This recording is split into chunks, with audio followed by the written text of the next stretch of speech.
Hello बच्चों, आप देख रहे हैं हमारे यूट्यूब चैनल पवन प्रताप स्टडी क्लास। मेरे प्यारे बच्चों, आज हम आप लोगों को सुल्ताना डाकू के बारे में बताएंगे। मेरे प्यारे बच्चों, आज का जो लेक्चर है ना तो ये कंपटीशन के लिए इम्पोर्टेंट है, ना तो ही ये कोई सिलेबस से रिलेटेड है। मेरे प्यारे बच्चों, आज हम इतिहास के उन पन्नों से पर्दाफाश करेंगे जो एक महान क्रांतिकारी को डाकू कह करके अंग्रेजों ने झूठे मुकदमे अनेकों अनेक लगा करके उसे फांसी की सजा दे दी थी। मेरे प्यारे बच्चों, जो सुल्ताना डाकू था इसके बारे में हम जान लेते हैं। सुल्ताना डाकू का जन्म सन 1901 में मुरादाबाद में हुआ था।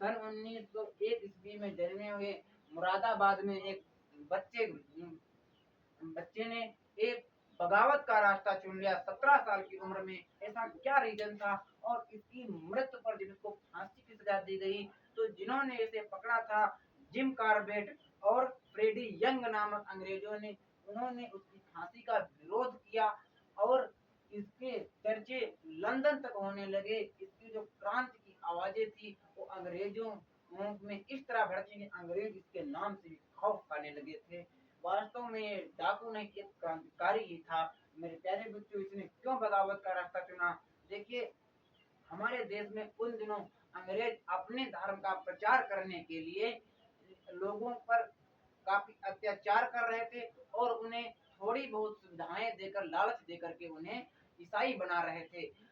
सुल्ताना डाकू के नाना ने भी सुल्ताना डाकू को अंग्रेजों के कैंप में भेज दिया। जब सुल्ताना ने देखा कि लोगों को इतना अंग्रेज अत्याचार कर रहे हैं तो कैंप से भाग गया और उसने बगावत का रास्ता चुन लिया। एक बार सुल्ताना डाकू को फिर से पकड़ा गया और उसे जेल हो गई 4 साल की, लेकिन उस पर कोई संगीन अपराध नहीं था जिसके लिए उसे फिर रिहा कर दिया गया। सुल्ताना डाकू ने कभी भी किसी गरीब को नहीं सताया। सुल्ताना डाकू ने कभी भी किसी मासूम की हत्या नहीं की। सुल्ताना हमेशा अंग्रेजों के जो वफादार थे जमींदारों को लूटा करता था। सुल्ताना कभी भी किसी भी दुकान से अगर वो सामान लेता था तो उसका दोगुना मूल्य देता था। अक्सर वो डाकू था, खुलेआम बाजार में तो घूम नहीं सकता। वो गरीब किसानों से ही जरूरतमंद चीजें लिया करता था, जैसे कपड़ा हो गया, खाद्य सामग्री हो गई, तो ग्रामीण किसानों से ही वो लिया करता था और उसका वो दोगुना मूल्य दिया करता था। अमीरों से जो धन लूटता था उसका एक हिस्सा गरीबों में बांट दिया करता था। सुल्ताना डाकू हमेशा अंग्रेजों ने जो जमींदारी प्रथा हमारे देश में लागू की थी, जमींदार किसानों से बलपूर्वक लगान खींच करके अंग्रेजों को देते थे, इसलिए सुल्ताना डाकू अंग्रेजों के वफादार जो जमींदार थे उन्हें ही लूटा करता था, अंग्रेजों को लूटा करता था। सुल्ताना डाकू को जो उसके जहाँ पर वो रहता था वहाँ के जो आसपास के किसान थे वो अंग्रेजों के अत्याचार से राहत की सांस लिया करते थे। यानी कि जो सुल्ताना डाकू का जहाँ पर अड्डा था उसके आसपास के किसानों को अंग्रेजों का कोई भी भय नहीं होता था, क्योंकि वो सुल्ताना डाकू की छाया में ये कह लीजिए स्वतंत्र रूप से सांस लिया करते थे। सुल्ताना जरूरतमंदों की मदद किया करता था और सुल्ताना डाकू हरिद्वार और नजीमाबाद के जंगल को अपना एक अड्डा बना लिया था। दरअसल वहां पर एक किला है, उसे नजीबुद्दौला ने बनवाया था। वर्तमान में उसे सुल्ताना डाकू का किला कहा जाता है और उसी को सुल्ताना डाकू ने अपना एक अड्डा बना लिया था। और जो अंग्रेज अफसर थे वो बैठा करते थे देहरादून में। देहरादून का जो रास्ता था वो मेरे प्यारे बच्चों हरिद्वार से जो यहाँ पर सुल्ताना डाकू ने अपना अड्डा बना रखा था वहीं से होकर जाया करता था और सुल्ताना डाकू आते जाते अंग्रेजों को वहां से लूट लिया करता था। उनके द्वारा जो हमारे देश से खजाना लूटा जाता था और वो बाहर भेजते थे। सुल्ताना डाकू का इतना ही खौफ बढ़ गया था कि वो दिन दहाड़े लूट लेता था ट्रेनों को, ट्रेन तक लूट लिया करता था अंग्रेजों की। और अंग्रेज उसके नाम से इतना खौफ खाते थे कि जब सुल्ताना डाकू निकलता था तो अंग्रेज सिपाही उसे अपने हथियार सौंप कर सरेंडर कर दिया करते थे।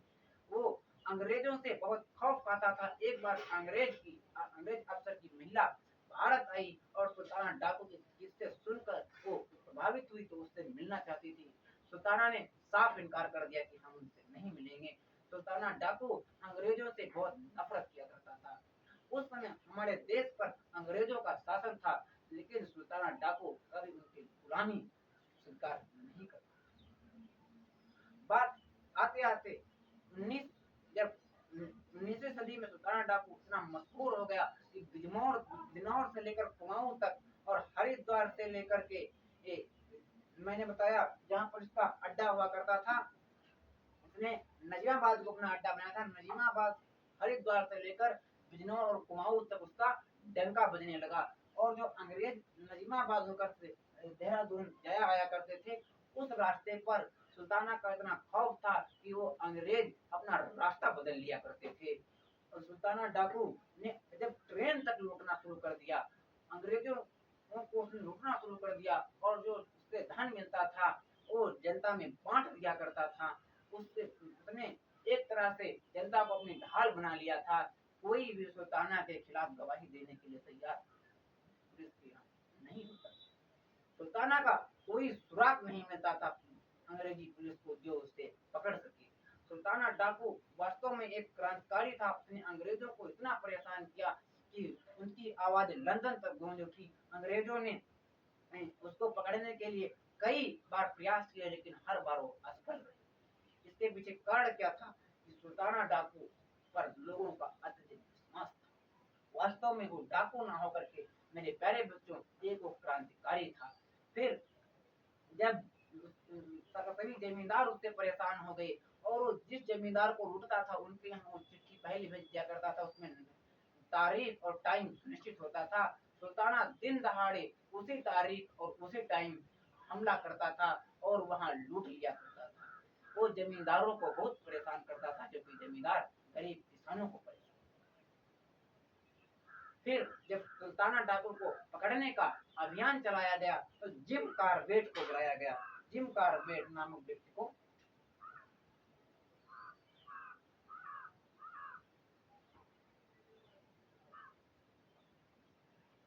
जिम कार्बेट, इसे जंगल की पूरी जानकारी थी, यहाँ तक कि चप्पे चप्पे को जानता था।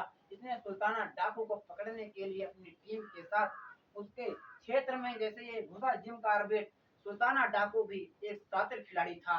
उसने जिम कार्बेट को घेर लिया और इनकी बंदूक छीन ली, लेकिन इन्होंने उसे क्षमा मांगी, इन्होंने प्राणों की याचना की। सुल्ताना डाकू ने जिम कार्बेट को जिंदा छोड़ दिया। सुल्ताना डाकू डाकू जरूर था, लेकिन वो डाकू तो था क्योंकि वो लूटपाट करता था, लेकिन वास्तव में वो क्रांतिकारी भी था। क्रांतिकारी इसलिए था क्योंकि वो जनता का हितैषी था और वो अंग्रेजों को बहुत परेशान करता था। वो अंग्रेजी प्रशासन से लोगों को मुक्ति दिलाता था, क्योंकि उसके जो आसपास के किसान थे, मैंने कहा, वो राहत की सांस लिया करते थे। इसलिए इसने जिम कार्बेट को जीवित छोड़ दिया सुल्ताना डाकू ने। सुल्ताना डाकू बहुत मजबूरी में किसी की हत्या किया करता था। उसकी एक खासियत थी कि वो चाकू अपने मुंह में छिपा लिया करता था और लोगों से बात किया करता था, और आवश्यकता आने पर अपना मुंह खोलकर मुंह से चाकू निकालकर दुश्मन का गला रेत दिया करता था। लेकिन वो मजबूरी में किसी की हत्या किया करता था। इसलिए उसने अगर वो उसमें मानवता न होती, वो दुष्ट व्यक्ति होता, दुराचारी होता, बहुत क्रूर होता, तो जिम कार्बेट को जिंदा न छोड़ता। उसने वो जानता था कि ये मुझे पकड़ने आया है और फिर इसे घेरा, इसको मारा नहीं, उल्टे छोड़ दिया। जब जिम कार्बेट नाकामयाब हुआ, फिर अंग्रेजों ने परेशान होकर के फ्रेडी यंग को बुलाया। फ्रेडी यंग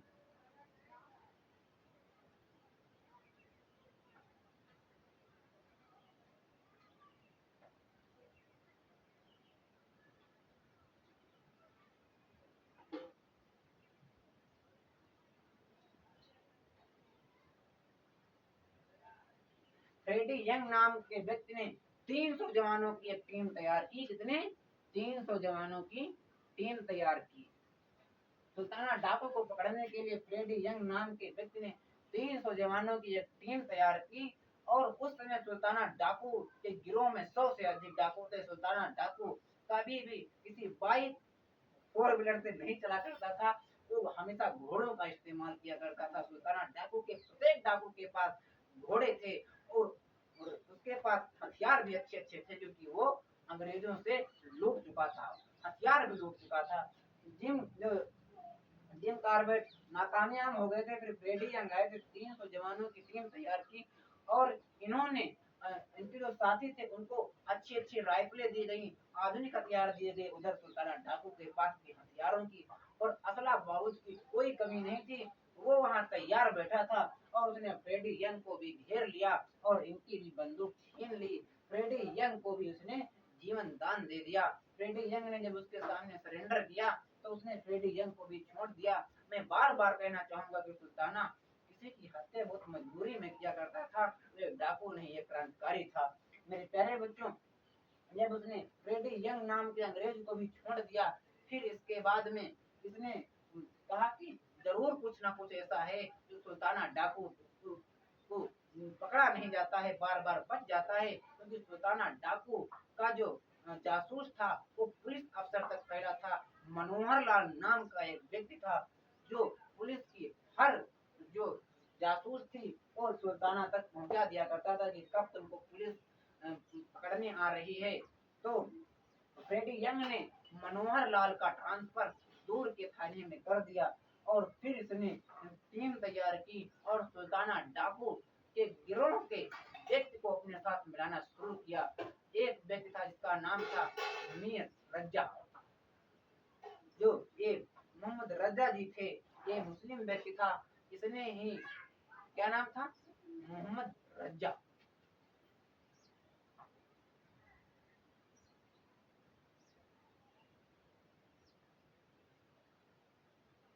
इस रज्जा नाम के व्यक्ति ने ही सुल्ताना डाकू को पकड़वाया था। ये जब इससे मिल जाता है और ये मोहम्मद रज्जा जो था ये काफी विश्वास पात्र हुआ करता था सुल्ताना डाकू का, और इसी ने ही सुल्ताना डाकू को अपने पास उस स्थान पर बुलाया जहाँ पर अंग्रेज सिपाही पहले से ही तैनात थे। सुल्ताना डाकू यहाँ पर आता है और फ्रेडी यंग और जिम कार्बेट अपने सैनिकों के साथ वहाँ तैयार खड़े होते हैं और दोनों सुल्ताना डाकू को पकड़ लेते हैं। सुल्ताना डाकू भागना चाहता है, बंदूक चलाना चाहता है, लेकिन उसकी बंदूक छीन ली जाती है। वो भागना चाहता है तो अंग्रेज सिपाही उसके पैरों पर अपनी बंदूक मार देते हैं और सुल्ताना डाकू वहीं लड़खड़ा कर गिर जाता है।